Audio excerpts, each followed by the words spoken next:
Então, lá na aula de hoje, então, nós iremos falar sobre tecnologia de mel e derivados. E vamos falar um pouquinho da importância desse produto, né? A gente não vai entrar literalmente no processamento, a gente vai ver alguns vídeos, mas quando a gente fala de mel, né, e seus derivados, eu acho que o mais importante no nosso caso é entender os benefícios, entender quais são os seus derivados e conhecer um pouquinho dessa tecnologia que é tão ampla, tá? E por mais que muitas pessoas achem que por vir da fruta, né, ou da flor, é um alimento de origem vegetal, ele se classifica em alimentos de origem animal, porque ele é produzido pela abelha, tá? Então, quando a gente fala, né, do mel, a gente está falando, né, de um alimento que é utilizado pelo homem desde lá do passado, né, quando o homem descobre o fogo, quando ele descobre os equipamentos e assim por diante. Então, desde a pré-história, né, desde quando o mundo ainda não era mundo direito, existe aí a utilização e o consumo de mel. Desde então, né, desde aquela época, esse mel, por muitas vezes, né, por muito tempo, ele é retirado das colmeias, né, dos enxames, de forma muito predativa, de uma forma que gere danos ao meio ambiente e, além disso, acaba matando essas abelhas. Porque, assim, quando a gente fala das abelhas, não são todas as abelhas que produzem mel, tá? Eu não vou saber agora o nome certinho de todas, mas eu posso passar depois para vocês. A gente tem 5 principais abelhas que fazem a produção do mel. Então, né, com o tempo, o homem foi entendendo a importância de se preservar esse recurso, né? A importância de utilizar aí com cuidado, fazer a extração de forma correta e adequada, né, a fim de proteger as abelhas, os seus enxames, instalar eles de forma racional, manejá-los de forma que houvesse maior produção do mel, sem causar prejuízo à abelha. Porque, assim, toda vez que a gente matava uma abelha, eu tenho menor produção do mel, tá?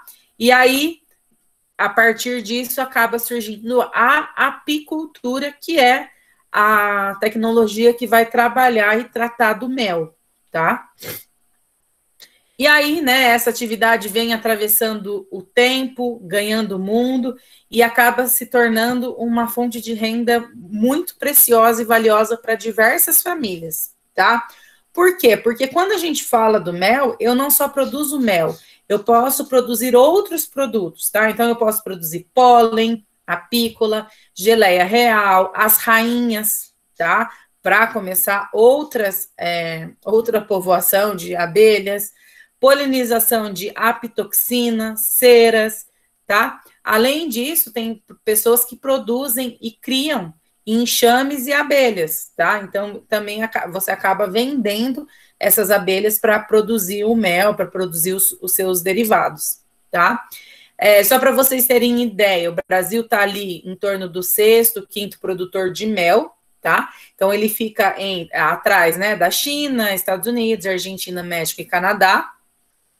Porém, apesar de ser o 6º maior produtor de mel, ele acaba, a gente tem uma situação que nós estamos num país que tem um clima muito bom para a produção de mel e a flora muito boa, que a gente tem diversos tipos de flor, de floração, enfim, e isso acaba tornando o país com potencial de produção na área de apicultura, tá? Então, a gente consegue aí, né, se estudar, produzir, trabalhar de forma correta, aumentar e maximizar essa produção e incrementando, né, o agronegócio com o negócio apícola, tá?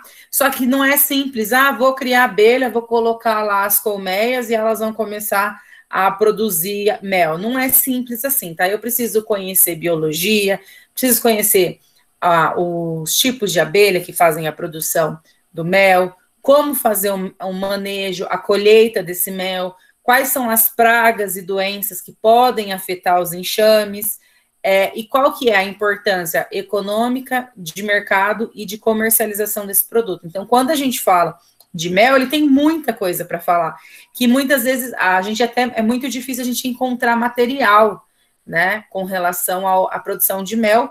Por quê? Porque não é algo tão estudado e hoje em dia a gente acaba fazendo só substituição do açúcar pelo mel porque aparentemente ele é mais saudável, tá? Então isso é muito importante a gente pensar. Então, pensar como que nós vamos aplicar esse mel, né, na nossa alimentação, na produção ali dos alimentos, na cozinha industrial, enfim.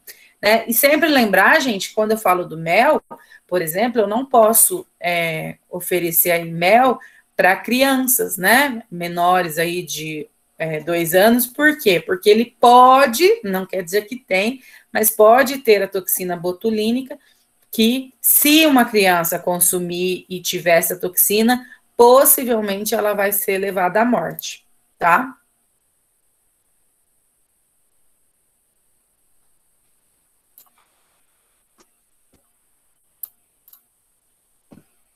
Aí a gente vai ver uma reportagem, tá? É um bate-papo entre esse jornalista e 2 pessoas da área de apicultura, inclusive essa é uma reportagem de março de 2021, tá? Não é uma reportagem antiga, então vai falar de dados atuais.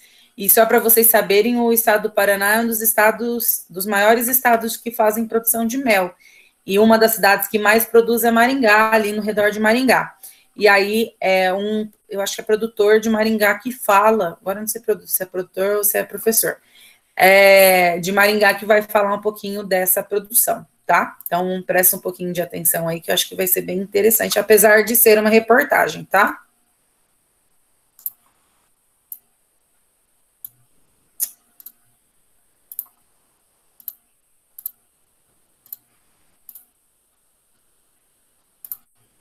Lavoura produtiva é o desejo de todo agricultor. Por isso, quando a soja... E os produtores de mel vivem um bom momento no Brasil com o aumento das exportações. Em 2020, os embarques do produto cresceram quase 50% em volume. Produtores nacionais embarcaram 4.600 toneladas, 45.600 toneladas no ano passado. E com isso o faturamento avançou 45%. O município de Maringá, no Paraná, é o maior exportador do país. E para falar mais sobre esses resultados, eu converso agora ao vivo com 2 convidados. É o Omar Chaine, que é gerente de Relações Internacionais da Seed Hall, e também com o diretor da ABMEL, Renato Azevedo. Bom dia, Omar. Olá, bom dia. Obrigado pela oportunidade de estar falando com vocês. Eu que agradeço. Renato, bom dia. Bom dia a todos. Prazer estar aqui conversando com vocês. O prazer é todo nosso. Omar, quais os motivos para esse resultado? Por que essa exportação mudou a forma de produzir? Na verdade, o Brasil é um país gigantesco, né? Tem dimensões continentais, e o Brasil sempre foi pioneiro em produzir o melhor produto em todos os segmentos, não apenas mel. E o mel é um produto, mundialmente falando, é um produto cientificamente rico, né? É um produto que toda a população mundial procura o mel. Tem países que utilizam o mel como um tipo de um adoçante para cafés, para chás, enfim. Então, é um produto saudável, extremamente saudável. Antigamente era usado como um medicamento, né? Isso, a decorrer do tempo, a humanidade foi passando de uma geração para outra, e o mel hoje é um produto cobiçado, procurado mundialmente por sua riqueza, por ser um produto de alta qualidade. O Brasil é um país gigantesco, tem a possibilidade de exportar qualquer tipo de produto de alta qualidade, não é só qualquer produto. O Brasil sempre foi reconhecido por fabricar produtos de altíssima qualidade, e devido a isso o Brasil não fica atrás na exportação de vários produtos, principalmente o mel também. Chega a tendência aqui em 2021 quebre os recordes também de 2020 do ano passado em exportação. Tá certo. E Renato, você também acompanha essa mudança na produção? Sim, sem dúvida. Todos esses argumentos aí que o Omar levantou são a pura realidade, né? No passado, o mel já era muito consumido como um adoçante e tudo mais. E agora, nessa época de pandemia, o mel, por ser conhecido como um produto que fortalece o sistema imunológico, ele ganhou um destaque ainda maior, né? Isso a gente vem sentindo tanto no campo, nas exportações e no consumo interno da mercadoria. Agora, Omar, essa questão do processo de busca pelo mercado externo, né? Como é que isso está? Isso já é um desafio ainda a ser superado ou o Brasil tem atraído cada vez mais investidores? Na verdade, o Brasil cada vez mais tem atraído investidores, com certeza. A gente, no início da reportagem, você falou, na exportação de mel, hoje, o principal mercado, o principal destino é os Estados Unidos, né? Em seguida vem a Alemanha e depois é o Canadá. Esses países são um país, assim, asiático, né? O país asiático, a maior população do mundo está concentrada na Ásia e na África. E esses países exigem a certificação halal. Na verdade, a certificação halal, além de ser um certificado religioso, é um certificado de qualidade também, para não muçulmanos, entende? E o mel é um produto, todo mundo sabe que o mel é um produto que pode ser adulterado, infelizmente, né? Pode ser existir a adição de água, ou açúcar, ou qualquer outro solvente no mel, para diminuir a qualidade do mel e conseguir faturar mais com isso, claro. Infelizmente, isso acontece. E a certificação halal é uma certificação que pode garantir que isso não irá acontecer. Tá? É uma certificação que garante que o produto é extremamente de alta qualidade, um produto seguro, um produto saudável, rastreável, e garante que toda a informação que está colocada no rótulo é a informação correta que a empresa ou o produtor realmente faz, que ele executa. E esses países muçulmanos, por exigência do mercado, eles exigem certificação halal para qualquer tipo de produto, entre eles, claro, é o mel.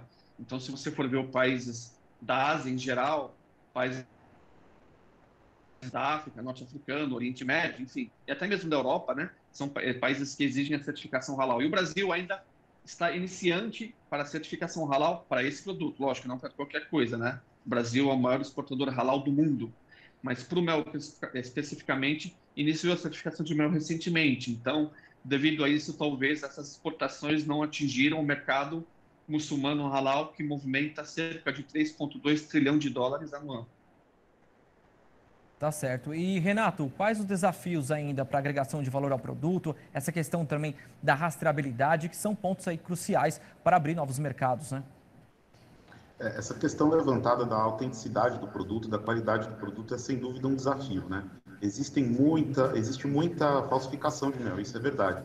E a certificação, incluindo a halal, ela tem um papel importante em garantir a autenticidade do produto, garantir que o produto é bom, né? Do ponto de vista de oportunidade, a gente aqui como Associação dos Exportadores, a gente enxerga esse mercado árabe e muçulmano como um mercado potencial muito grande, né? Nos últimos anos, os Estados Unidos têm sido o principal destino das exportações brasileiras. Mas a gente sabe que esse mercado muçulmano é um mercado que consome mel, é um mercado que tem renda e é um mercado que valoriza o produto de qualidade. Então, se de um lado a certificação consegue ajudar a gente a dar autenticidade do produto, o outro desafio, que aí é uma oportunidade, é a gente crescer a participação dentro desse mercado, que é um mercado próspero. Eu acho que esses são os pontos aí principais para os próximos anos aí. Com certeza, né? O mel que é um doce negócio. Omar, muito obrigado pela sua participação, tenha um excelente dia. Eu que agradeço, muito obrigado a todos, um excelente dia. Renato, também agradeço a sua participação, muito obrigado, as portas do Terra Viva estão abertas para vocês sempre. Obrigado, um bom dia a todos. Até mais. Então, apesar de estar cortando um pouquinho, acho que dá para entender um pouquinho do que o mel tem representado, né, para a cultura aí brasileira.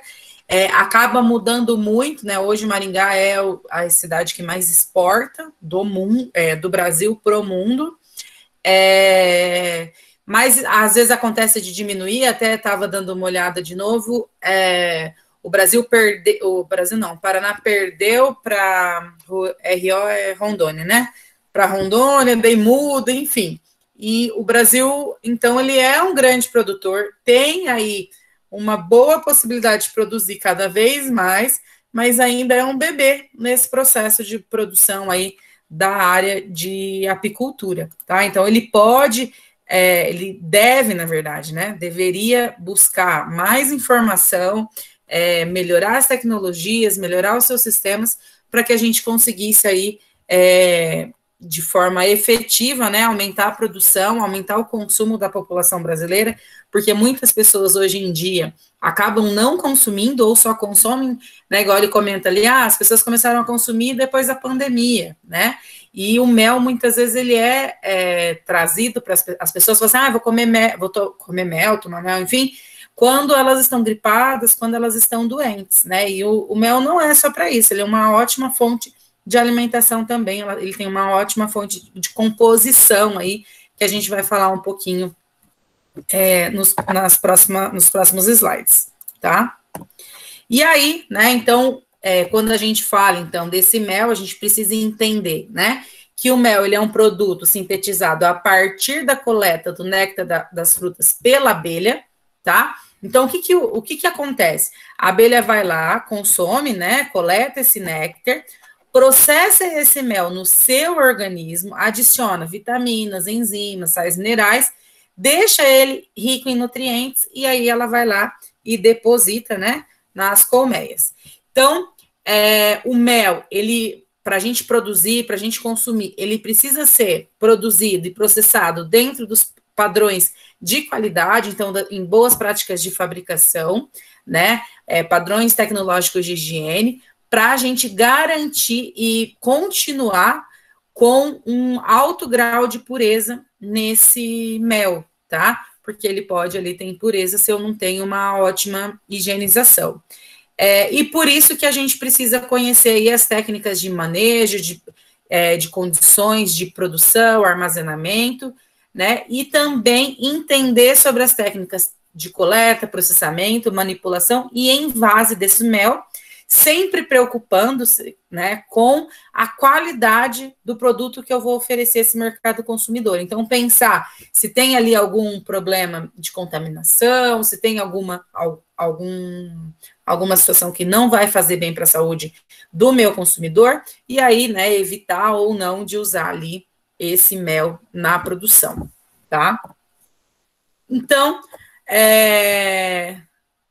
o mel, né, sempre foi, então, considerado um produto bastante especial, e ele, então, ele é utilizado pelo homem, pela população, pela civilização, desde tempos antigos, desde lá da pré-história, e, né, ele acaba lá no começo, só para vocês terem ideia, a gente tem relatos, né, da sua utilização em pinturas rupestres, em manuscritos, pinturas do Antigo Egito, da Grécia, da Roma.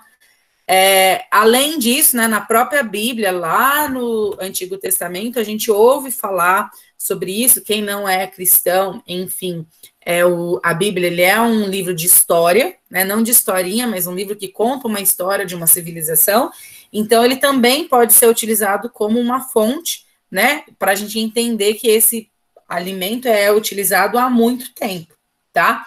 Então, infelizmente, muitas pessoas acabam utilizando o mel simplesmente para adoçar, tá?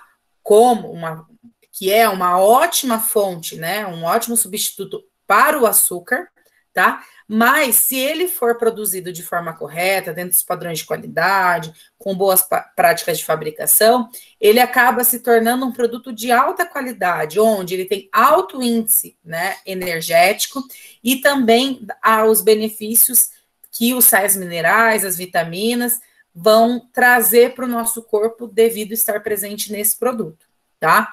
Então, mesmo que o mel é um alimento de alta qualidade, a gente não pode simplesmente consumir o mel, só mel, para atender todas as nossas necessidades nutricionais. Por quê? Porque ele vai ter algumas coisas que não tem, ele não vai ter algumas coisas que a gente precisa consumir, tá? Além disso, né, além de todas as características nutricionais, ele também tem propriedades terapêuticas, que né, utilizado aí principalmente pela medicina popular, pelo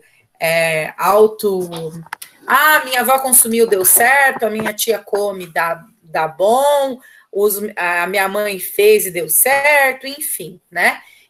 E acaba sendo associado com fitoterápicos. E muitos produtos de origem farmacêutica, farmacológica, ele também vem ali com a adição do mel na sua composição, para garantir aí esses benefícios, tá? Então, aqui a gente tem uma tabelinha, né, do que tem presente ali no mel, quanto que tem presente e quanto que nós deveríamos consumir, tá? Então, em cada 100 gramas de mel, eu vou ter 339 calorias, né? A gente precisa de 2.800, então eu tenho uma grande quantidade já de caloria ali diária. Sempre pensando, né? Tem que balancear de acordo com a alimentação, com atividade física, com a vida de cada pessoa, né? Aí, com relação às vitaminas, a gente tem, por exemplo, a vitamina A não tem presente, mas a gente precisa aí de consumo de 5.000 miligramas, né? B1 vai ter aí de 0,004 a 0,06 miligramas, e a ingestão diária recomendada, então, é 1,5, e assim por diante. Mas olha a quantidade de vitaminas que tem presente, né? Aqui a gente não está falando de carboidrato, proteína, lipídio, mas a gente está falando das vitaminas e minerais que estão presentes no mel, né? Então, isso vai estar tudo presente no mel, e a gente tem aí o consumo, consegue garantir ali parte da ingestão diária recomendada para cada pessoa, que tem aí um consumo médio de 2.800 calorias, tá? Então, aqui a gente tem a presença de B1, complexo B2, riboflavina, niacina, B6, ácido fólico, pantotênico, B12, C, entre outras vitaminas e outros sais minerais. E aí, agora a gente vai ver mais um outro vídeo, tá? Que vai falar da produção do mel em uma propriedade de Curitiba, tá? É um vídeo também curtinho ali, 5 minutinhos mais ou menos, mas é um vídeo interessante que a gente consegue ver ali exatamente como que acontece a produção do mel, tá?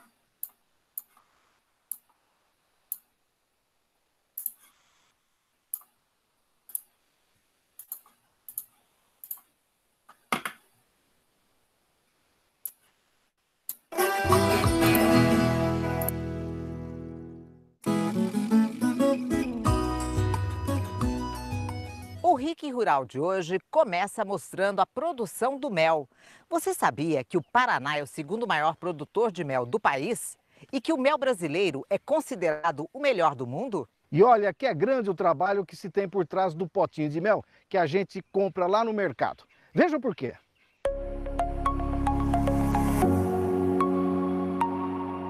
Mel, uma verdadeira delícia natural, que não estraga e faz muito bem à saúde, obrigado.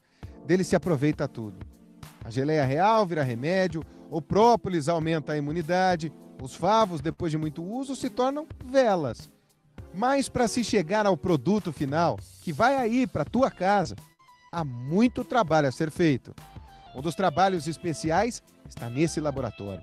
Aqui as rainhas passam por um melhoramento genético. Essa aqui é uma futura rainha. Eles colocam num casulo chamado realeira de ponta cabeça. Já que tudo na colmeia depende delas, o investimento é para produzir mais e melhor.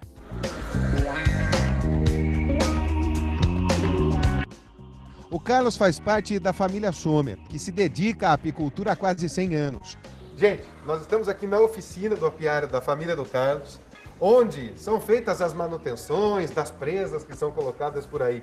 As caixas estavam ali para passar por essa manutenção e as abelhas, esse enxame, resolveu chegar e ocupar essa caixa, Carlos. E agora vai ser delas, é isso? Isso. Esse é o processo dessa época de enxameação. Nós retiramos muito, né? Capturamos muitos enxames na natureza e já vamos levar para os nossos apiários e vamos trabalhar para nós, vamos produzir para nós. Estamos prontos. Eu aqui estou finalizado já com luva, com a bota, com esse macacão completo. O Carlos está terminando de se vestir aqui. Como a gente vai receber fumaça no rosto, você não estranhe de nós não usarmos máscara. Essa fumaça vai vir com máscara, não sufocaria. Olha lá, ó. A nossa amiga que faz melhoramento genético, uma doutora, quando o assunto é abelha e doutora mesmo de formação, ela já está acalmando as abelhas nesse grande berçário de melhoramento genético nós vamos mostrar para você aqui, hein? No apiário, a gente vê como as coisas de fato acontecem. Ver o manejo é absolutamente impressionante. Quando joga fumaça, as abelhas, para se defenderem, elas se enchem de mel, elas guardam todo o mel da colmeia nelas. E aí, quando estão de barriga cheia, elas ficam menos agressivas. É igual a gente, quando almoça muito, dá sono. Ó, agora ela vai tocar fumaça aqui, na hora que eu abrir. Nossa! Quantas mil abelhas tem no enxame? O enxame pode chegar a 100 mil abelhas. Agora nós vamos introduzir aqui as realeiras para que elas façam as rainhas. Dentro de cada cúpula dessa tem uma larvinha de abelha já com um pouquinho de geleia real. E agora nós vamos introduzir nessa caixa que é a criadeira e elas vão alimentar maciçamente essas larvas com grande quantidade de geleia real. E de cada uma dessas aqui vai nascer uma rainha. Esse espaço nada mais é que um grande berçário. Ali dentro está a realeira já aberta. Sim. E aqui dentro tem uma rainha nascida. Ó. Essas são operárias que estão saindo. Quer ver? Vieram trazer geleia para ela. Elas instintivamente cuidam da rainha nova. E ela vai ser introduzida em enxames para levar ao campo e levar, digamos, a característica genética interessante para o campo. As abelhas sabem que somos intrusos e vem para cima, gente. E é um barulho até alto. E as abelhas, elas atacam a cor preta. Elas vêm direto nessa nossa tela aqui. E eu posso te dizer a sensação? É muito estranha. De que a gente está sendo realmente atacado por elas o tempo inteiro. O mel produzido no Brasil é tido como o melhor do mundo. O Paraná se destaca como o segundo maior produtor. O melhor do nosso mel é exportado, porque a gente não consegue comercializar tudo aqui dentro do país. Nossas pequenas agricultoras buscam água, pólen, néctar e resina de árvores. Nos entregam o mel, que segundo uma universidade inglesa, é mais eficiente para inflamações respiratórias que os antibióticos. Em até 2 dias, nos cura. Além disso, polinizam plantas e mais plantas sem cobrar nada. O recado é esse para você. Consuma mel, consuma própolis, geleia real, o que for subproduto do mel. Porque acima de tudo, por causa do trabalho dessas pessoas aqui, você está levando muita saúde para dentro da sua casa. Chega de incomodar. Elas estão trabalhando pelo nosso bem.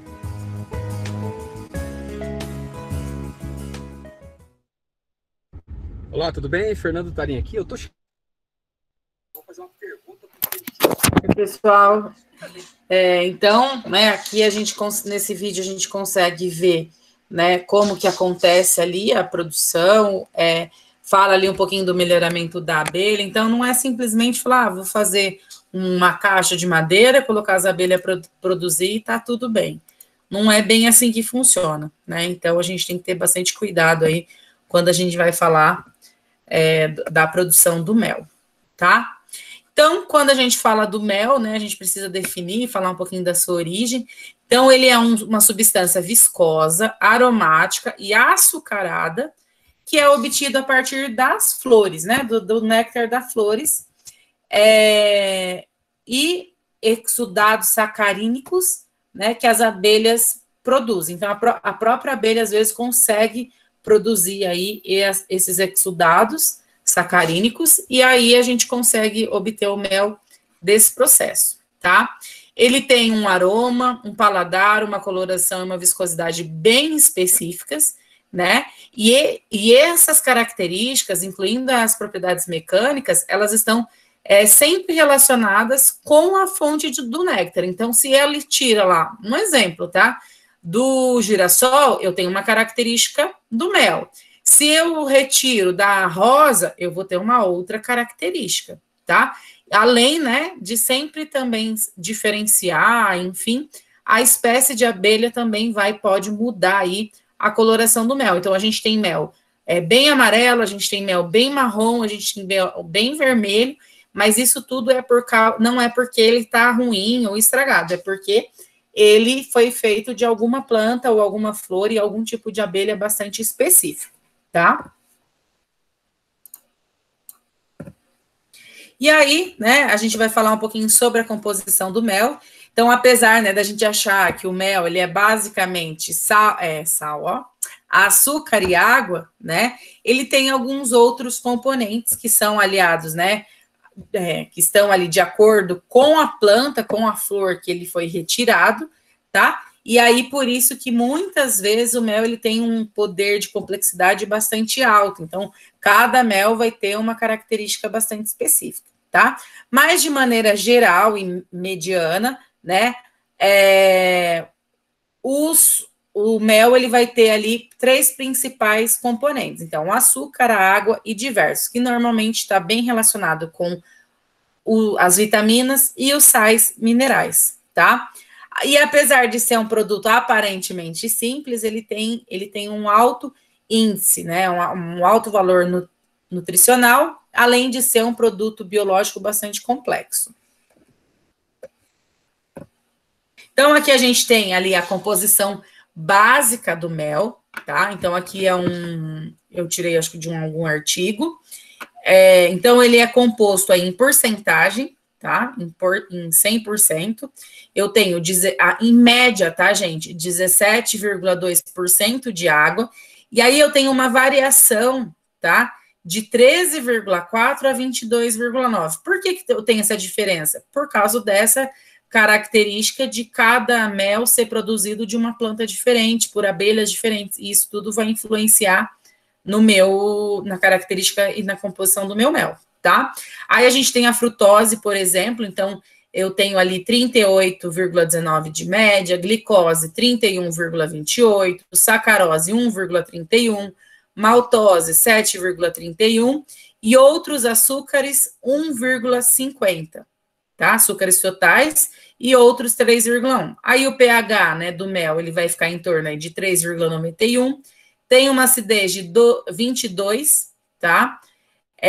Tem ali presente também 7,11 de lactose, tem 0,69 de cinzas. Quando eu falo dessas cinzas, gente, são os sais minerais que estão presentes no mel, tá? Que pode ser cálcio, sódio, fósforo, potássio, enfim, tá? Então, isso daqui é a composição básica do mel. Então, sempre lembrando, gente, que ele muda muito, ele varia muito de um produto para outro, tá? E às vezes de caixas próximas, mas diferentes, vamos supor, do mesmo dono ali, às vezes vai dar uma diferença na mesma produção, vamos colocar assim, porque são situações diferentes que podem ser retiradas de flores diferentes, enfim, tá?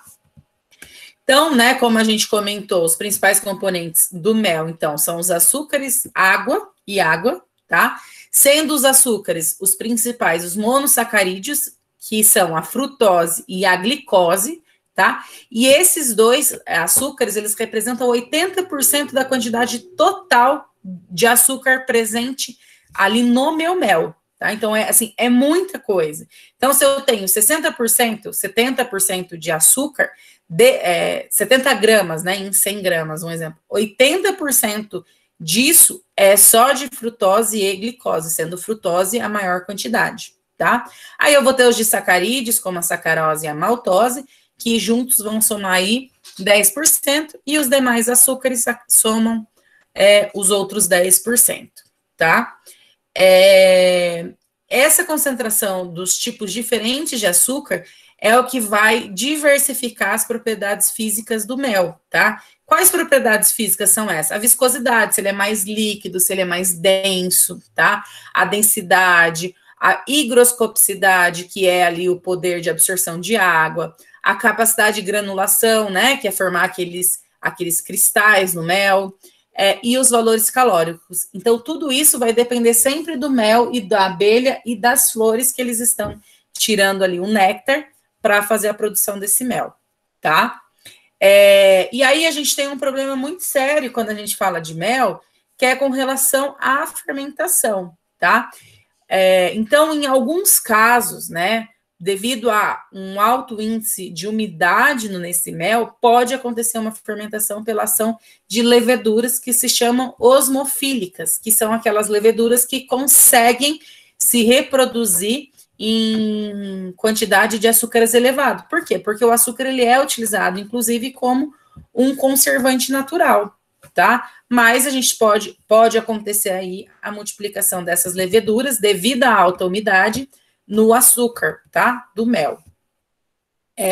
E normalmente essa fermentação do mel acontece normalmente pelo alto teor de umidade e pela grande quantidade ali de leveduras que podem estar presentes, tá? Que pode ter sido gerado, né? Pela má asepsia, então na hora que eu vou fazer a extração desse mel, ter ali contaminação, a falta de manipulação correta, o tipo de invase e acondicionamento desse mel em locais muitas vezes não apropriados, tá? E aí, né, quando a gente então fala desse mel, existem 2 tipos de mel, tá? Então existe o mel puro, que é o elaborado por abelhas, que vão lá e coletam o néctar das flores, tá? E depois disso o mel acaba sendo processado pelo organismo, ela vai lá e deposita nas colmeias, tá? E aí a gente também tem o mel composto, tá? Que é aquele oriundo da mistura de mel com outros produtos naturais, que normalmente vai deixar esse mel aí mais rico nutritivamente e com alto valor terapêutico. Então vai trazer alguns outros benefícios, né, para quem está consumindo esse produto. E aí, né, quando a gente fala então desse alimento, né, tão rico, é importante a gente pensar, né, quais são essas propriedades terapêuticas que eu estou tanto falando aí com relação ao mel, né? Então, quais seriam, né? Então, quando eu falo de mel, né, existe ali uma utilização, então, de forma terapêutica. Essa propriedade terapêutica ou com fins terapêuticos, ela vai se chamar apiterapia, tá? Que acabou se desenvolvendo principalmente de forma bastante considerável nos últimos anos, tá? E aí a gente começou a encontrar pessoas estudando os benefícios do consumo do mel, tá? Então, avaliando ali quais são os efeitos benéficos à saúde do homem, e ele acaba sendo considerado aí por um número cada vez maior de profissionais da saúde. Então, as pessoas acabam consumindo esse mel, orientados pelos próprios profissionais da saúde. E se for com fim terapêutico, gente, ele precisa, tá, ser consumido com acompanhamento médico, nutricional, enfim, tá? Além, né, da qualidade como alimento, tá? Existem várias propriedades medicinais que o mel ali, ele é atribuído, tá? Então, ele é utilizado desde tempos remotos, tá? Como alimento, normalmente. E por isso que ele, muitas vezes, ele acaba sendo atrativo para o consumo. Mas a gente tem aí algumas propriedades terapêuticas que vão fazer mudança aí na alimentação, na escolha do produto e etc. Então, quando a gente fala dessas propriedades terapêuticas, a gente tem aí propriedades antissépticas, antibacterianas, tá? Que acabam sendo utilizado, né, esse produto como fim terapêutico, tá? Como tratamento profilático. E além disso, ele possui propriedade antibacteriana, antioxidante, tá? Que ali está bastante relacionado com envelhecimento, ação fungicida, cicatrizante, promotora da epitelização das extremidades de feridas, que ali vai, né, normalmente vai criar ali aquela camada protetora e vai auxiliar ali na cicatrização de feridas, tá? Então, ele é bastante utilizado aí por pessoas e tem sido bastante estudado, e eu creio, né, que nos próximos anos a gente vai ter aí uma revolução mesmo no mercado do mel, as pessoas vão acabar buscando cada vez mais esse produto para consumo, para propriedade terapêutica, entre outros. E aí, né, quando a gente continua falando desse mel, é muito importante eu pensar que não é só o mel, eu tenho outras formas de consumo desse mel. Então, eu tenho como consumir esse mel através dos própolis, tá? Que é uma resina, né? Uma goma, resina vegetal, retirada das secreções das árvores, tá? quando esses normalmente são quebrados o galho. Normalmente se mistura aí o própolis à cera e também ao pólen, tá? E eles acabam sendo utilizados como forma de antibiótico dentro da colmeia, tá? Principalmente para vedar a colmeia e para que não se entre animais aí invasores, tá? Além disso, o própolis acaba sendo utilizado ali como um bactericida, até quando muitas pessoas estão com dor de garganta, né, acaba comprando aqueles própolis que você aperta, né, na garganta para matar ali as bactérias que podem estar presentes na garganta. Além disso, a gente pode fazer a utilização do mel, né, o seu subproduto, que é a cera, tá? Ele vai ter ali na sua constituição, então, 2 ácidos graxos principais, tá? Que é o cerótico e o palmítico, que vão funcionar principalmente como isolante térmico, tá? Ele possui, então, uma densidade bastante próxima à água, quando a temperatura de 63 a 64 graus, tá? E aí, abaixo de 35 graus, ele começa a endurecer, e acima de 35 ele começa a amolecer, tá? É uma solução bastante solúvel, tá? E a gente consegue ter um processo de maleável com esse produto, né? Então, a gente consegue utilizar, por exemplo, esse produto para fazer cera de depilação, por exemplo, tá? Além disso, as abelhas acabam utilizando essa cera para fechar também as colmeias, tá? Os favos ali, mas mesmo assim elas conseguem fundar esses favos que têm essa cera, caso, né, tenha sido ali cobrido, tá? Coberto, desculpa. Possui, então, algumas utilidades para o ser humano, então a cera pode ser utilizada na produção de medicamentos, cosméticos, e também em cremes ou ceras depilatórias, tá? Não sei quantas de vocês já fez depilação com cera, mas é um processo bem interessante e bem bom aí para quem faz depilação nesse sentido, tá? Além disso, né, a gente vai ter mais 2 outros produtos, que é a geleia real, então, que é um alimento que é utilizado, então, pelas larvas, tá? E pela rainha, tá? Então, pelas larvas é somente por 3 dias e pela rainha é durante toda a sua vida, tá? Então, os zangões, normalmente, eles recebem essa geleia como alimento no período inicial da sua vida. Essa geleia, então, ela é uma secreção produzida pelas abelhas jovens, tá? Pelas abelhas operárias, durante um período curto ali das suas vidas, tá? Se caso vocês forem comprar, consumir, produzir, processar, utilizar a geleia real, ela precisa, então, ser mantida sob refrigeração em forma in natura, tá? E, normalmente, a sua dosagem ideal é de 1 colherzinha de café durante 2 ou 3 vezes ao dia, em jejum e longe das refeições, tá? E aí, a gente tem o último aí que a gente vai falar, um último produto derivado do mel, que é o hidromel, que é uma bebida alcoólica, tá? Fermentada, constituída de mel e água na proporção de 1:2. Então, eu tenho 100 gramas de mel, eu tenho 200 gramas de água, tá? Para eu fazer a produção dessa bebida, eu vou utilizar, então, uma levedura chamada Saccharomyces cerevisiae ellipsoideus, tá? Que é um fermento biológico que vai fermentar, então, esse mel, e aí eu vou ter, então, essa bebida, tá? Essa água que vai ser utilizada para a produção do hidromel precisa ser mineral e precisa ser servida, tá?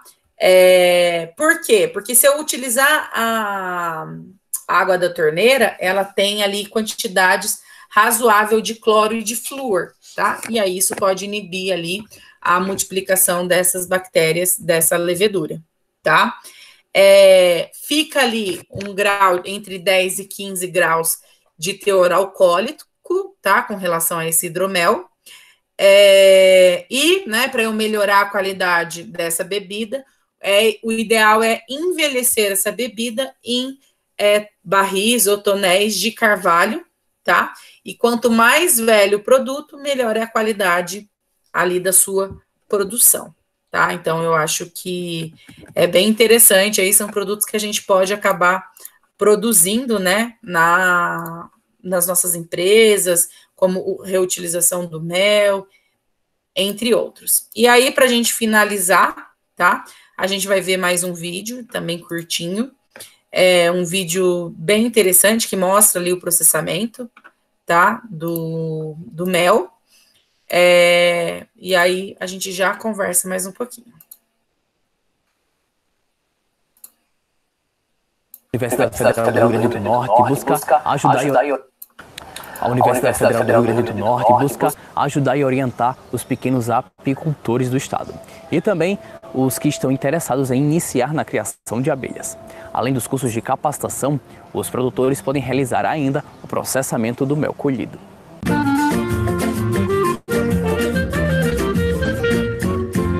E para mostrar como acontece esse processo, nós viemos até a unidade de extração de produtos apícolas da Escola Agrícola da Universidade Federal do Rio Grande do Norte. Vem com a gente acompanhar! Antes de entrar na sala de processamento, alguns cuidados precisam ser tomados. Eu vou tirar meus anéis, vou tirar meus brincos e vou colocar uma roupa apropriada. A equipe da professora Guntineia já está lá no laboratório esperando por nós. Então eu vou aqui me arrumar bem rapidinho e a gente se encontra já já. Gente, a primeira etapa já foi concluída, estou toda vestidinha aqui como é necessário. Agora a gente vai para a segunda e também super importante, que é a higienização.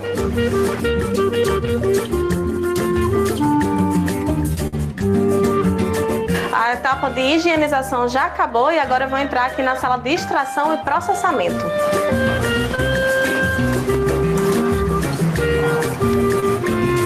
Assim que cheguei, dei de cara com uma equipe afinada. A professora, alunos e voluntários, além de seu Jaci, que trouxe os quadros das suas melgueiras. Ele é novo no ramo e esta é a segunda vinda à Escola Agrícola para fazer o processamento. Foram 90 quadros desta vez. Esse mel ele é processado, ele é decantado, envasado em baldes e o produtor volta para levar esse mel para que ele possa comercializar junto a um entreposto. Se por acaso ele tiver bisnagas ou algum outro tipo de embalagem para comercializar, que seja um padrão dele, que ele já começa a se organizar para o mercado, então ele traz as suas embalagens, nós realizamos um processo de higienização dessas embalagens e esse mel ele pode ser fracionado aqui também na nossa unidade. Logo recebi o convite para ajudar no trabalho. Com um garfo apropriado, começamos a abrir os opérculos. É o que chamamos de desoperculação. O trabalho é bem terapêutico e me adaptei rapidamente. E assim, seguimos até o último quadro. O que influencia na coloração é a florada. No caso do mel. No caso da cera, a gente tem cera escura porque esses quadros aqui é de safra passada. Então ele não colheu, ele deixou para colher agora. Então por isso que a gente faz a seleção dos quadros. A gente tem essa agora que são os quadros com mel mais claro e uma cera nova, e esse outros quadros que são uma cera velha, né, digamos assim, e que ele só vai ser desoperculado no final do processo. O espaço para este processo é projetado nos mínimos detalhes, do piso ao teto. A cerâmica das paredes, o ideal é que ela sempre seja colocada nesse sentido, na perpendicular, nunca na horizontal, porque quando a gente vai fazer a higienização das paredes, a tendência da água é acumular nos cantos. Então, se a gente tem na horizontal, vai ficar resíduo de sujeira. Quando a gente tem ela na perpendicular, ela vai escorrendo até os cantos e aí facilita a nossa higienização. Então, isso são dicas de boas práticas para que a gente possa implantar a cerâmica de revestimento na nossa unidade. Um procedimento que pode fazer toda a diferença na produção é a qualidade dos quadros.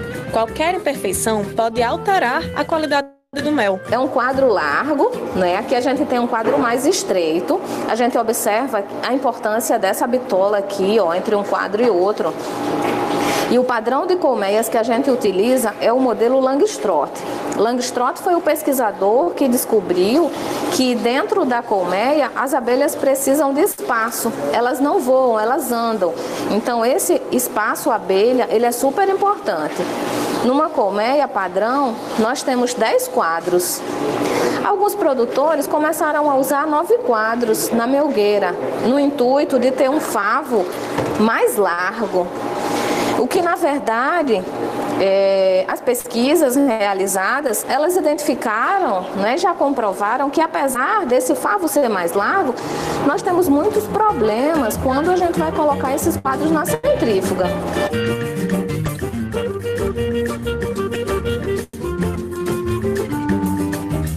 Nós temos aqui quadros que têm espessuras diferentes. Então, ó, nós temos aqui uns quadros mais finos, um quadro mais largo. Então, ele não obedece um padrão. Como ele não obedece um padrão, a gente fica com esse problema de folga na centrífuga. Quando a gente for girar, esses quadros que deveriam ser encaixados e bem ajustados, quando a gente for girar, eles vão ficar batendo. Se ele bate, então esse favo, ele tende a romper. Quando ele rompe, então esse pedaço, ele praticamente foi perdido porque a gente não vai usar esse mel no processo seguinte, que é o processo de filtragem e decantação. A partir daí, é só fechar a centrífuga e começar a girar. Por enquanto, o procedimento aqui é manual e em poucos minutos o mel começa a surgir. A média é de aproximadamente 1 kg de mel por quadro. Seu Jaci assiste orgulhoso à sua produção. Eu não sabia praticamente nada de apicultura, eu trabalhava aleatoriamente, né? E aqui eu tive os conhecimentos técnicos suficientes para tocar o meu apiário. Financeiramente foi muito importante porque eu não teria condições de adquirir todos os equipamentos que tem aqui. Estamos quase no fim do processo. Depois de centrifugado, os quadros ficam assim, né? Todo o mel ele foi escorrido, passou, vai passar ali pela filtragem. Esses quadros aqui, eles vão ser devolvidos às melgueiras e vão a campo. As abelhas vão recuperar esses favos aqui, vão fazer, na verdade elas vão fazer a limpeza, vão recuperar os favos, depois elas começam a pôr mel novamente, para depois fechar, e aí na sequência do processo a gente traz para cá novamente e processa. Após fazer a pesagem, os últimos passos são decantar e envasar. Olha a precisão na balança. Daí se coloca o rótulo e envia para comercialização. Depois que ele é decantado, 72 horas, ele está pronto para o invase. No caso, para esse produtor, o invase ele vai acontecer em baldes. Dos baldes, ele pode comercializar posteriormente para o entreposto, que vai fracionar esse mel para comercialização. E se você está iniciando na área da apicultura aqui no Rio Grande do Norte, a professora Guntineia explica como ter acesso à capacitação. Nós trabalhamos por demanda. Sempre que a gente tem um grupo organizado de no mínimo 10 pessoas, nós iniciamos as capacitações. Essas articulações elas acontecem nos eventos, durante os eventos, o qual nós participamos em stand, onde os produtores nos visitam e deixam seu nome, telefone de contato, ou através da nossa unidade, é só entrar no site, lá tem o número do telefone da nossa unidade, ele liga, procura mais informações, ou ele pode vir presencialmente nos visitar, conhecer, trocar informações ou adquirir algum tipo de informação que ele necessite. Esse atendimento ele acontece todos os dias, de segunda a sexta, nos 2 horários de expediente, então ele pode vir aqui, conversar, deixar o seu número do telefone de contato, e assim que a gente oficializar uma turma com no mínimo 10 pessoas, nós começamos a capacitação.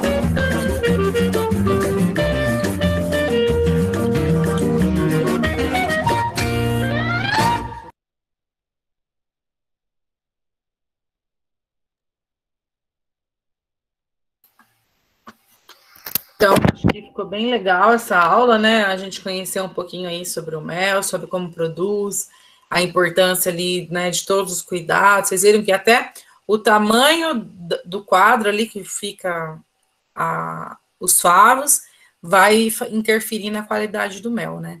Então, a aula de hoje foi isso, tá bom, meninas?